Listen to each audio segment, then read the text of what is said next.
ladies, and welcome back to my channel. I'm so glad you're joining me. Today we're going to be doing a gorgeous face using a combination of inks and watercolors, and I can't wait to get started. And also, if you're playing along the 100 Fun Fab Faces Challenge, I am having a giveaway coming next weekend, so stay to the end of the video to watch for details for that. Today I'm working in an altered book that I'm making into an art journal. It's a really nice big size. I got it for dirt cheap at a thrift store, and all of its pages are perforated because it's actually a coloring book. So I'm just putting duct tape that's decorative in between all the pages to make sure that the pages don't fall out. And then I use whatever pattern I choose for the duct tape to inform the color scheme on my page. And this is just a very common way that I work, and it gives me a lot of inspiration, and it's a ton of fun. I'm using, with Molly's permission, her artwork today. This is Molly Harrison Art. You can find her on Instagram, and she has a phenomenal Etsy shop as well. I just purchased a print from her, and I love her so much. I reached out and asked her if we could use her for inspiration today, and she said yes. So I'm very excited. I've never used this product before. It's actually watercolor ground because I'm going to be watercoloring today, and I normally use absorbent ground for this step. I've never tried watercolor ground, so I thought today was the day. So normally, as the note says, I use absorbent ground. It works fantastically well as a base for watercolors. And if you're going to be using acrylics for this project only, I would definitely reach for your gesso. Yeah, and not this stuff. Turns out watercolor ground kind of sucks. I'm not a huge fan. I put on a thin coat. It is clear, which is why I chose it, as an absorbent ground and gesso are more like a transparent white. And I am obsessed with Daniel Smith watercolors, but this ground, I did not care for it. I also read on there after I put it on that you need to not apply heat to speed the drying time, which I always do. So I did that. And then I became like super nervous if I would like destroy the integrity of it. But you know, I just not really a worrier. I'm just more of a doer. So I was moving on with my life. So I dried that with my heat source. Thank you. And I started to go ahead and draw the face. I wanted to use this as like a tendril for the hair.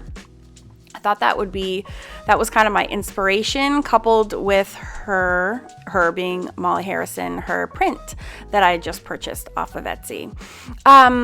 If you want to follow along with me right now in real time, you absolutely can. I kept this in real time just for you, if that interests you. If this is over your head, or I'm going too fast, or you're not sure, it's a little wonky today because she only has one eye.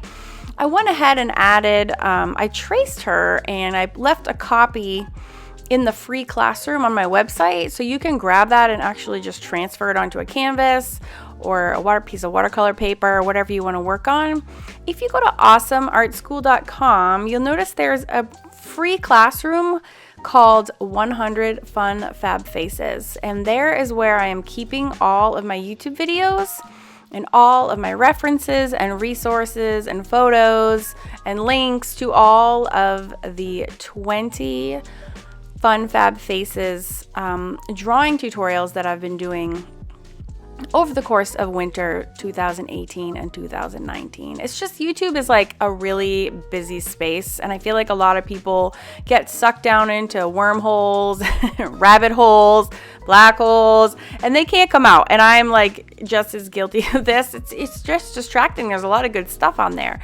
So in order to keep it streamlined and keep you guys straight in order of the lessons, if you want to follow them along, I just made a free classroom where I'm just plunking all of these videos, and it's just an easy place to keep track of everything. You don't need to chase any links to find the shading guide or any references, or say like the trace of this face. It's all laid out in that classroom, and it's totally free. So you can just go again to awesomeartschool.com and check out the classroom and just enroll. And there's a lot of other stuff on there too that's free. I have a lot of free resources. I have a whole fashion illustration series. I have a how to make art video series on there. I have my whole YouTube libraries on there. And then all my paid courses as well. So there's a lot of stuff on there that you might be interested in. but this one especially if you're into drawing faces. So I am using Molly's her drawing to draw. I love how different artists do noses. That looks terrible. It's like parentheses gone awry. And so I love learning still from, you know, I don't pretend to know. I've published many books on drawing faces, but there's always different ways to do things. And I love exploring other artists' techniques and giving them, you know, trying them out for size, seeing how I like them, learning, adapting, taking what I like, and moving on with my artistic journey. I also am getting excited to begin work on my 6th book, which is going to be about, well, it's kind of a surprise, but all the different facial features, let's just put it there, and all the different variations are going to be included in there. So I'm super stoked about that. You can stay tuned for that. So I'm just shoring up her face. I have her one eye in there. You can see a little trace of a guideline across the center there. And again, I'm definitely using her print for inspiration, although this is, once you've drawn faces so many times, you really begin to learn these, you know, pretty much by heart. And you'll come up with your own styles and systems. And especially after you've studied a bunch of other artists, you sort of take from here and from there, and then you become to develop your own style. It's really, really fun and exciting when that starts to kind of peek through. And I think a lot of things some people don't realize is that, you know, some people I think are under the impression that you have to sort of try to have a style, or you try to develop your own style, but really your style is something that I don't think anyone can really try to come out. It's sort of the equation of how do you hold your pencil, and how are you making your marks, and what pressure are you putting on your brushes, and all these little teeny tiny little nuancy things kind of add up to become your style, right?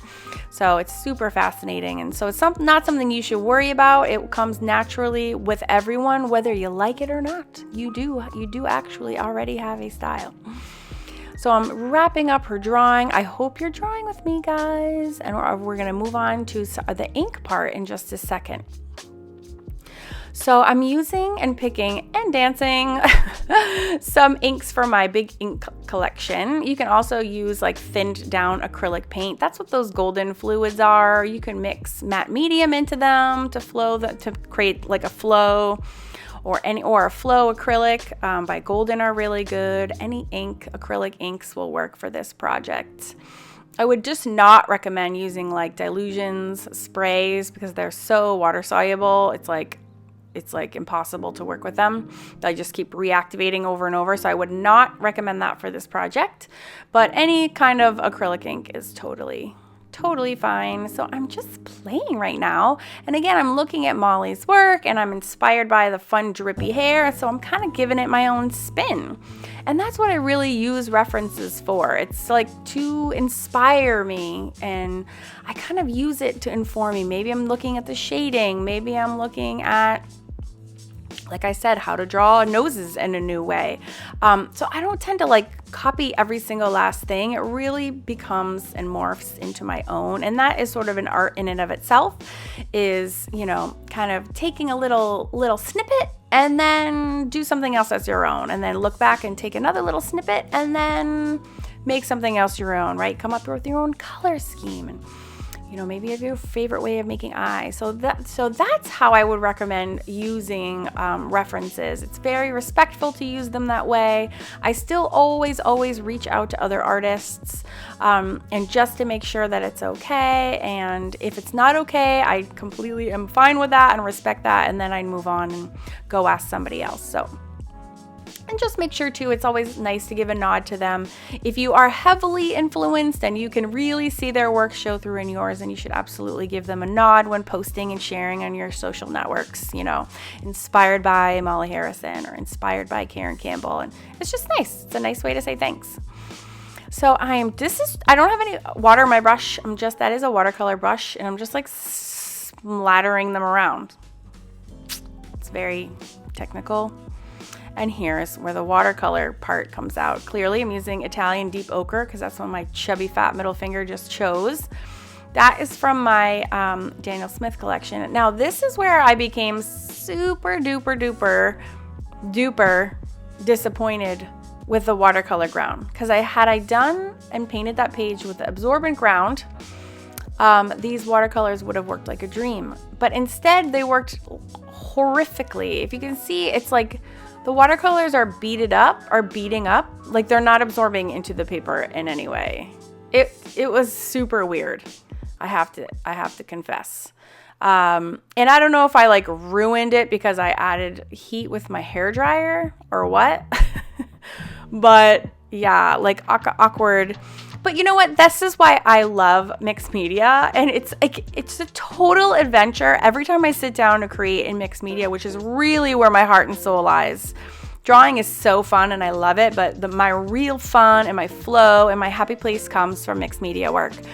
And because I love the adventure of it. Like, I just trying this. It is not working right now. It's really gross and I'm not happy. But like, it's kind of like, well, you know, these are my lemons. Let's make some lemonade. And you just got to move on with your life. It's just kind of, I don't know.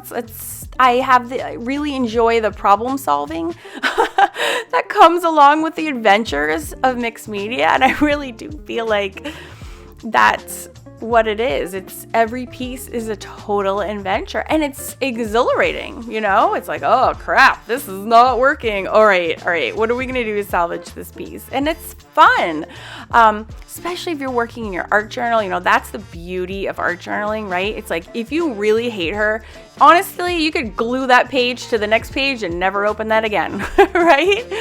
Art journaling is so freeing. It's just a phenomenal side hustle. It breaks up your day. It's a great way to journal. And if you are drawing along with me, make sure you can just follow right along with where I'm putting my shading there. So I try to keep the important parts of this video still in real time, even though I'm jabbering on like a lunatic. You can always mute my obnoxious voice and just follow along with me in any way you see fit, of course. Sorry about that. I will adjust the camera in just a moment, but I'm just redefining some of the lines that were really light.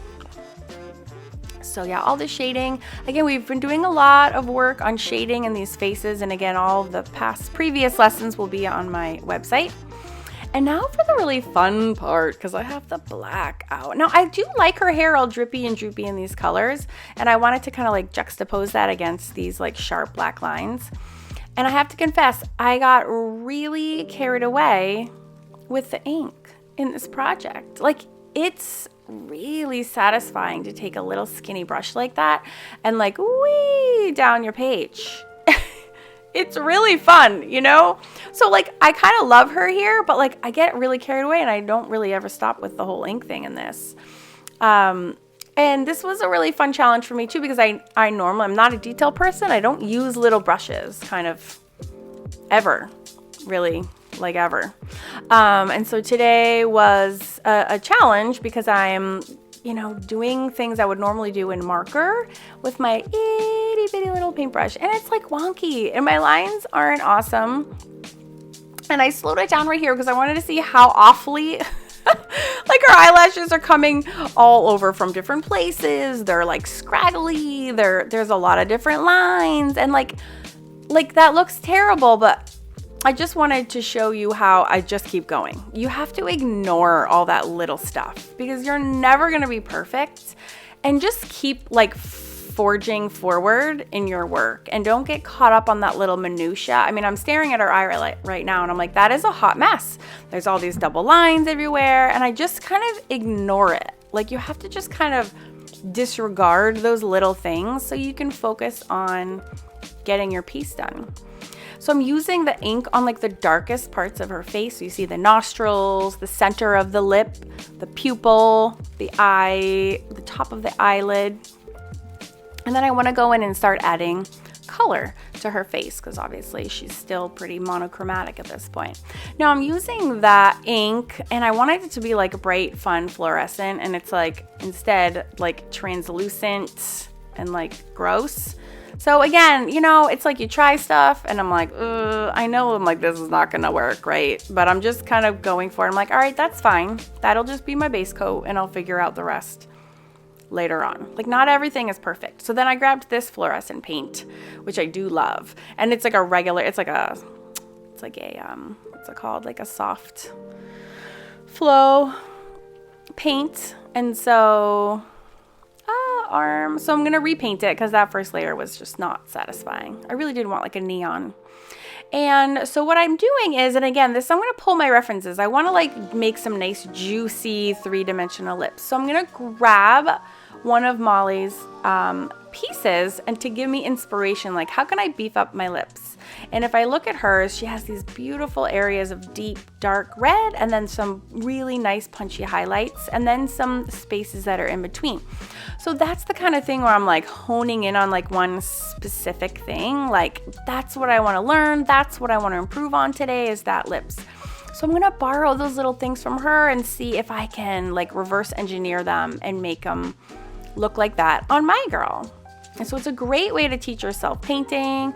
You know, a lot of you are like me where you did have a combination of like a million online teachers and like self-discovery and like teaching yourself. So I just wanted to share this video as a way to, you know, teach you how you can borrow from people without copying from them and stealing from them directly. There's lots of little things that you can take to teach yourself and learn while still completely like staying within your own style. So yeah, it's pretty cool. So I'm using that paint again, and I'm kind of leaving those like fluffy white parts because that's the, you know, her lips have like so much volume, obviously, and they're like poojy. So in order to keep that effect, you have to have like highlighted regions, and they're far from done. But I'm moving on to the next step, which is getting superly carried away with my black ink. I can't tell you how satisfying it was to brush that ink on. It's so smooth, and I use my watercolor brushes instead of my acrylic brushes. My watercolor brushes are just, they're like heaven, and I wouldn't allow myself to use them with anything except watercolors. But ink is my only exception because it's the same sort of viscosity. It's so fluid that and you just have to make sure you get them washed out so you don't ruin them for your watercolors. So I'm really vigilant about that. But, the ink, it's so fun. This is a new, I got like a whole Doc Martens set. Doc Marten is our shoes. Dr. Marten are the watercolors and the inks. And this is the first day I actually played with them. I've had them for like 6 months, and today was the first day I busted them out. And they did not disappoint. The colors are rich and beautiful. And yeah, and I'm not sorry that I'm getting all carried away. I don't even like her hair with these squiggles. I wasn't even going to have her have black hair. I was going to use all the blue and green, the yellow and the green for her hair. Like, what am I doing? You know what I'm doing? I'm having like a really good time right now. Just so you know, off camera, I have George Michael is like blaring and I'm in my happy place. And this is what it looks like. It's me. Not worrying about anything, making some really fun squiggle scraggle hair, and yeah, having like a great time. When I zoom in, it'll focus. I didn't realize how out of focus it was. So a lot of people have asked me, like, hey, we haven't done any backgrounds, and so my apologies for that. So I wanted to also bring this video today, and this is number 12 in the 20-week how to draw fun fab faces challenge that I'm doing. And so I wanted to make sure I incorporated a background into at least a few of those so you can see how I do it. And as you can see, I have sort of layers under and over her, and we'll do more in the background in a second. But first I have to show you a gigantic, no, so that just happened. Okay, so that's ink and it's permanent and it's not coming off. So I wanted to make sure I showed you how I deal with that because I am not a freaker routerer. I already told you. I really enjoy a challenge and I'm not scared of art and I'm not scared of problem solving. So I'm like, all right, I have a huge thing on her face. I literally kept painting with that nub.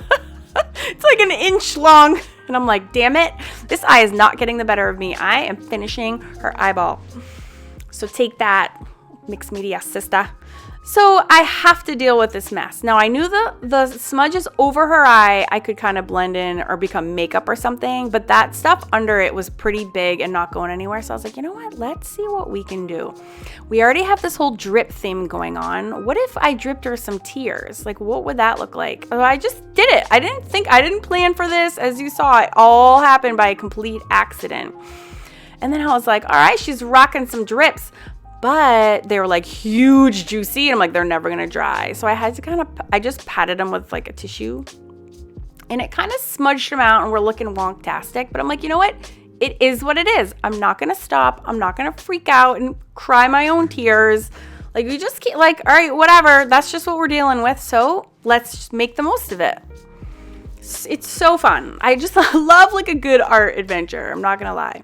So it's like, all right, now she's crying. So the only thing that actually made me freak out was that she's smiling, but then also crying. So that was like, I was like, we're gonna have to deal with her mouth, but I do as best as I can anyway. So I'm adding some green ink now. Again, I'm actually taking inspiration from Molly's girls at this point, because she has unbelievable eyes and she has very small pupils. I tend to make very large pupils on my girls, and so this was like something I was experimenting. And like my little note said, it was like, don't fixate on that eye. Like, I think the tendency for a lot of people is to like, it's broken, and they have to make all parts of it perfect. I was like, you know what? I'm not sure actually exactly how I'm going to fix those tears to look like tears in that eye yet. So like, I'm going to let my head like ruminate about it, and then I'm going to move on to other parts of the drawing, and I'll just come back to it. So if you can see, like, everything on her right now is kind of half-assed. Her hair is half done, her lips are half done, her eye is half done. So I'm just like moving around my page and kind of like dealing with little things at a time. And then when I get sick of them, or I come to a problem, or I'm not sure what to do, it's kind of like I move on to the next part, and then I'm like, all right, I'm going to think about how I'm going to deal with that. And in the meantime, I'm going to go shade her nose. So that's what I'm doing. I'm using these Blackwing new pencils I got from Jenny Mano, who you met last week. And oh my gosh, I did not use these yet either. I have all these art supplies I've been like accruing and not even using. And these draw like butter, people. It is no joke. I will put them in my Amazon shop for you to look at. They are like seriously crazy amazing. I wanted to really add a little drama, but I was kind of over like the drips and drabs, so I didn't want to go back to the watercolor because it was really not working well over that awful ground. So I just decided to shade her using graphite in my new magical pencils. So that's what I'm doing. And then the good thing about the watercolor ground is that it made the paper really slippery, so blending with my blending stump was kind of magical and dreamy and super, super easy. So there's that. See, you learn all these things. Like, who knew you would use graphite over watercolor ground? That's the last thing I thought that I would be doing with it, but that's okay. My art supplies are teaching me today, not the other way around, and I'm okay with that. So again, just follow closely to the shading that I'm doing in the areas you have by the hairline, under the chin, around the eyes, along the side of the nose bridge. That's what creates the dimension in the nose. It's not any lines in there. And you can see me circling the ball of the nose. That kind of creates the illusion that like her nose is coming forward. Yeah, and it's a little awkward because her hair is, and so this is where I'm fixing her mouth. So I was trying to make them more like down turn, but it just doesn't really work. She still is smiling, but I do manage to fix that up a little tiny bit. I'll show you when that happens. And again, I'm not loving her hair. I know I loved like doing her hair, but I didn't love how it looked. So I was trying different things. So again, this is where I'm like, okay, let's go back to the eyes. I've been ruminating on it, and I'm going to go back to Molly's reference of one of the girls. This is the one that I bought from her. So I was looking, all right, she has a whole series of kind of like white, softening around to the color. So I was trying to see if I could recreate that with my Posca pen. That's just a paint pen with like a really little tiny nip. You can use the same thing with like a little brush in either gesso or white acrylics, either one. So I'm thinking to myself, all right, if these are tears and they're like bubbling over, like they're, welling up to bubble over, there's probably going to be like some sheen or shine from a light catching on them. So that's kind of what I was experimenting with on the top of the, like before the blue part like spills over, if you will. So I'm adding just some little sparkles. I think it actually worked. Like, I was pretty excited about how it came out. And as you can see, it was a complete and utter freak accident. And yeah, I think at this point, I'm like, I think it's gonna be all right. Like, you just gotta forge through, guys. No worries. All right, so yeah, paint markers really are great for details. I recommend if you are on a budget and you can only afford like one or two, I would just grab a white and a black and you'll be set for days, months, years. Really, I do almost all my detail work in just with these black and white Posca pens with different nibs. That's why it was so funny to show you how I was doing the eyelashes with an actual brush, because I don't remember the last time I used a brush for actual eyelashes. I love to doodle with my pens upon the drawing, and you can just take note of where I'm adding those highlights, like on the ball of her nose, on her upper lip, and soon to be lower lip, on her chin. Those are all the places that get white highlights, are places that the light can catch. So you just follow along with me. And again, those lips are still kind of far from done. And we're just gonna keep kind of adding slowly here and there. We're skipping around, add a little bit more with the white highlights. And it is, I dropped myself these little notes so I remember what to say, but it is important to step away from your work and get perspective. Sometimes you get so close and your face is smushed all up there, you can't see things right. So sometimes like, oh, this looks weird. And then you step back and then you realize, oh no, that actually looks okay, or not. And there are so many different tools that you can use in mixed media. I mean, I'm using a pencil to shade here. You could just as easily use a marker here. You could use a Pitt pen. You could use a Copic even. So there are a ton of options that really do work. You could use color pencil. You could use watercolor pencil. You could use Tombows in gray. So another thing I absolutely adore about mixed media is that you can reach for so many things, and there's so many comparable equivalent supplies out there too. Don't get sucked into the,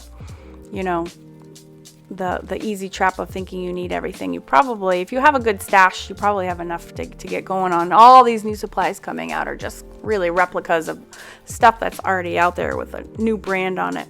So I'm adding some graphite to her lips as well.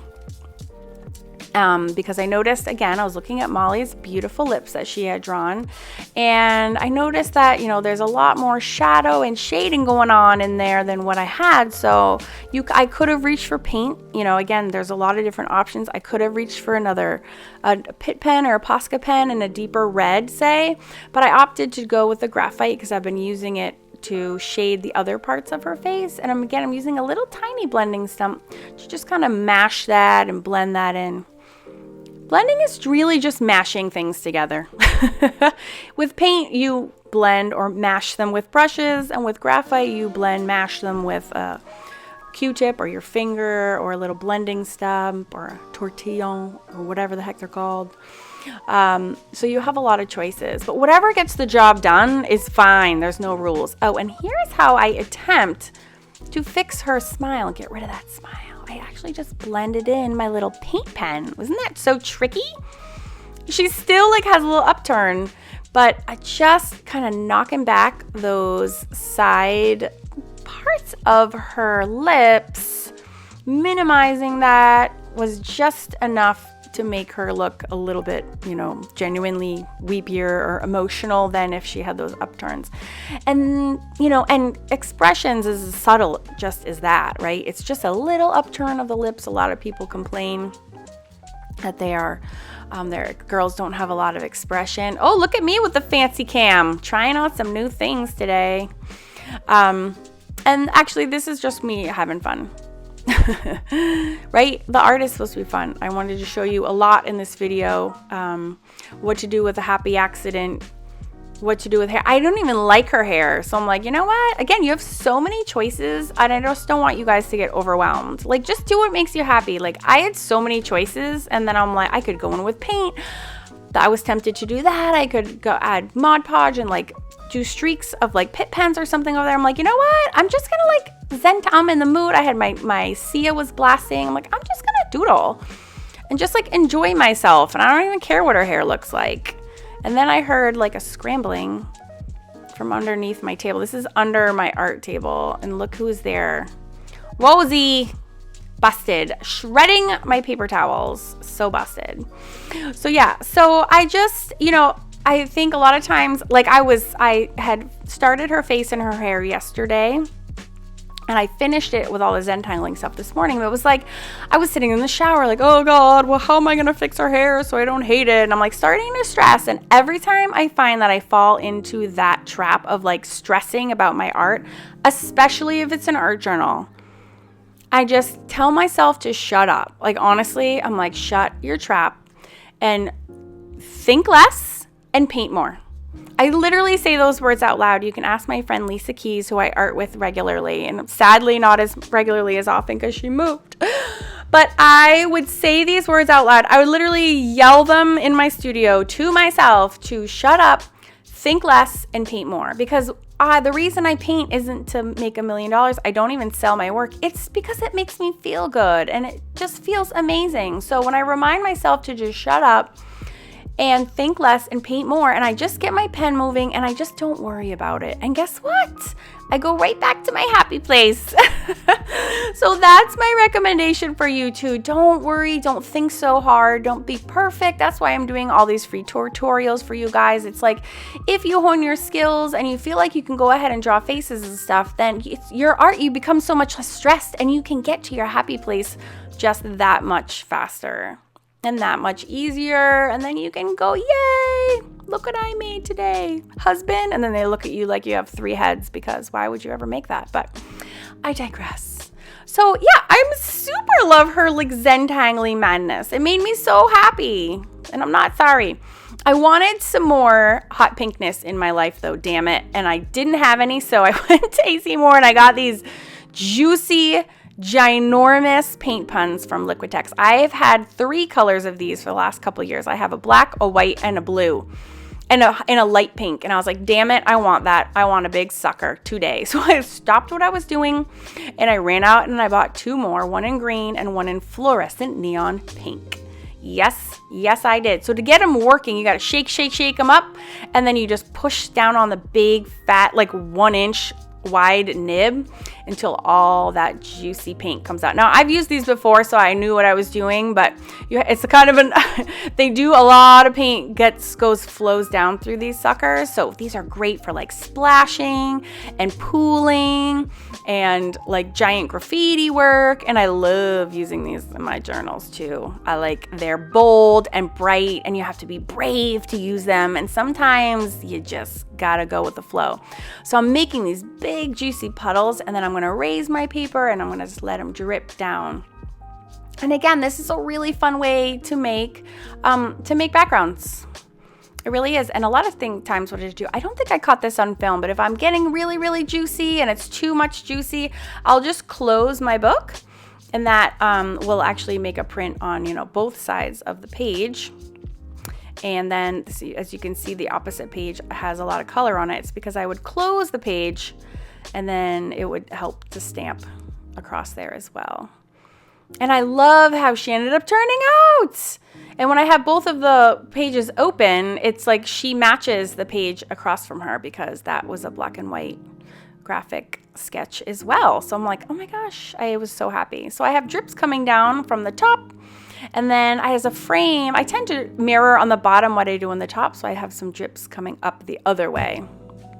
And I love her now, love. But I didn't love her until the very end. See, I close the book, I kind of stamp it, and it stops all the extra paint from running. And then I'm just adding that neon pink to her lips, because it really helps strongly tie her lips together with a background. Otherwise, it's like, oh, these are these weak lips and then a strong pink, so they kind of marry them together. And I'm just adding a little last minute shading to her face, because I really love some drama shading. Don't be afraid to shade, you guys. Get in there, make some deep dark marks. It just makes it look so dramatic. It's fun. So don't be afraid to shade. Take your fancy shading tool and get in there and smoosh it and blend it. If you're painting it, get in there with some dark colors and give them some shade and shadow. And if you're not sure how to do that, go back to my other tutorials that are in this drawing prompt series and I will teach you how to do it, because it's so worth it and it makes such a big difference on your faces, from being flat and boring to like dramatic and cool and fun. So last minutes of shading, totally having a blast, and then when you're all done, you get to celebrate by dancing to George Michael. Yep, not sorry. And see how she matches that other page, which is just like a hot mess? I'm just gonna leave it because it's my art journal and she makes me happy.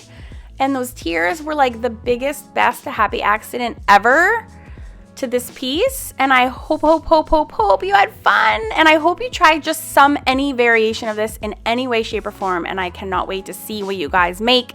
You have to share them on Instagram with me and Facebook. Okay, so the 100 Fun Fab Faces challenge continues. This is week 12, and I promised to do a giveaway every 4 weeks, and I can't give away the swag this week because I'm actually in Vegas with my husband at the time of this airing of this video, which is crazy. It's our 16th wedding anniversary, January 18th, and this is the first time in 16 years, I'm not making this up, that we have ever done anything to celebrate other than go to dinner. Although one year we did go to McDonald's drive-thru, that was very fancy, and I was really pregnant with my oldest son. And yeah, maybe you can let me know if this like rings true for any of you guys. So it's our first wedding anniversary, and we go through the drive-in window, it's at night, and we're laughing, we're like, oh, we're gonna remember this forever, it's hilarious. We went through the drive-thru McDonald's. My husband's like, okay, you're up, order first, you know, because I'm pregnant and I was really obsessed with McDonald's vanilla shakes, which is probably why I gained 60 pounds during my first pregnancy, but I digress.